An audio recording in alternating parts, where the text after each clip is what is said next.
உங்க போராட்டத்தை பத்தி ராகுல் ஒரு பையன் சின்ன பையன் பேசுனதை நான் கேட்டேன். அந்த குழந்தையோட பேச்சு மனசு ஏதோ செஞ்சிருச்சு. உடனே அவங்க எல்லாரையும் பார்க்கணும்னு தோணுச்சு, உங்க எல்லாரையும் கூட பேசி ஆகணும்னு தோணுச்சு, உங்க எல்லாரும் கூட நான் நிற்பேன், நீ தொடர்ந்து நிற்பேன் சொல்லணும்னு தோணுச்சு.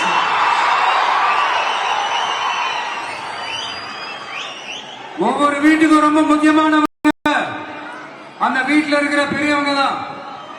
அதே மாதிரிதான் நம்ம நாட்டுக்கு ரொம்ப முக்கியமானவங்க உங்களை மாதிரி விவசாயிங்க தான். அதனால உங்களை மாதிரி விவசாயிகளோட காலடி மண்ணை தொட்டு கும்பிட்டுதான் என்னோட பயணத்தை தொடங்கணும்னு ஒரு முடிவோட தான் இருந்தேன். அதுக்கு சரியான இடம் இதுதான் எனக்கு தோணுச்சு.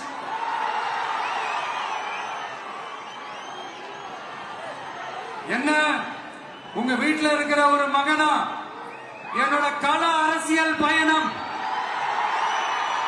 உங்களோட ஆசீர்வாதத்தோட இங்கிருந்து நான் தொடங்குது.